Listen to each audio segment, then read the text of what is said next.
አደይ ማርያም ምስጋና እንኪ ወሰዲ ውዳሴኺ አደይ ማርያም ምስጋና እንኪ ወሰዲ ውዳሴኺ ዛሕድነ ተቀበሊ አበርኪትኪ አደይ ማርያም ምስጋና እንኪ ወሰዲ ውዳሴኺ አደይ ማርያም ምስጋና እንኪ ወሰዲ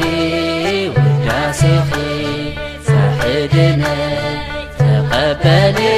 አበርኪትኪ እንታይ ደሞ ክጅምር አደይ ማርያም ከመስግነኪ አደይ ማርያም አነ ገና አይበቃዕኹን አደይ ማርያም ምስጋናይ ከይነሰኪ አደይ ማርያም አንደበተይ ምልዮ አደይ ማርያም አነ ክዕተቐልኪ አደይ ማርያም ምስጋና እንኪ ወሰዲ ውዳሴኺ አደይ ማርያም ምስጋና እንኪ ወሰዲ ውዳሴኺ ዛሕድነ ተቀበሊ አበርኪትኪ ማርያም ስምኪን ትጽዋዕ አደይ ማርያም ከብደይ ሓፍሓፍ ይብለኒ አደይ ማርያም ቃላት ቅድሚ ምውፅእ አደይ ማርያም ናይ ልበይ ትሰምዕኒ አደይ ማርያም ኩነታተይ ርኢኺ አደይ ማርያም ተረጋግዕኒ አደይ ማርያም ምስጋና እንኪ ወሰዲ ውዳሴኺ አደይ ማርያም ምስጋና እንኪ ወሰዲ ውዳሴኺ ዛሕድነ ተቀበሊ አበርኪትኪ መጽሓፈ ተኣምርኪ አደይ ማርያም ክንበብን ትሰምዕ አደይ ማርያም ከምዚ ኢለ ዘይገልጾ አደይ ማርያም ውሽጠይ ሰላም ይመልእ አደይ ማርያም ነዚ እሞ እንታይ ክምልስ አደይ ማርያም ማርያም ስምኪ ክውድስ አደይ ማርያም ምስጋና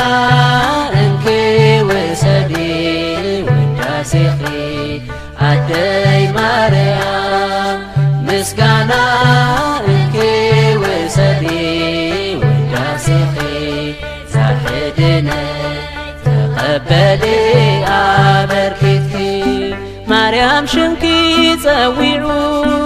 አደይ ማርያም መነሎ ዝሓፈረ አደይ ማርያም ብስምኪን ትቅደሱ አደይ ማርያም ይመስክር ዝነበረ አደይ ማርያም ብማርያም ከም ዝርከብ አደይ ማርያም መንግሥቲ ዝኸበረ አደይ ማርያም ምስጋና እንኪ ወሰዲ ውዳሴኺ አደይ ማርያም ምስጋና እንኪ ወሰዲ ውዳሴኺ ዛሕድነ ተቀበሊ አበርኪትኪ ማርያም ስምኪን ትጽዋዕ አደይ ማርያም ከብደይ ሓፍሓፍ ይብለኒ አደይ ማርያም ቃላት ቅድሚ ምውፅእ አደይ ማርያም ናይ ልበይ ትሰምዕኒ አደይ ማርያም ኩነታተይ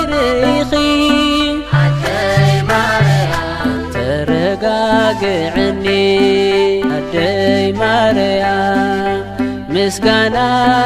እንኪ ውሰዲ ውዳሴኺ ኣደይ ማርያም ምስጋና እንኪ ውሰዲ ውዳሴኺ ዛሕድነ ተቐበሊ ኣበርኪት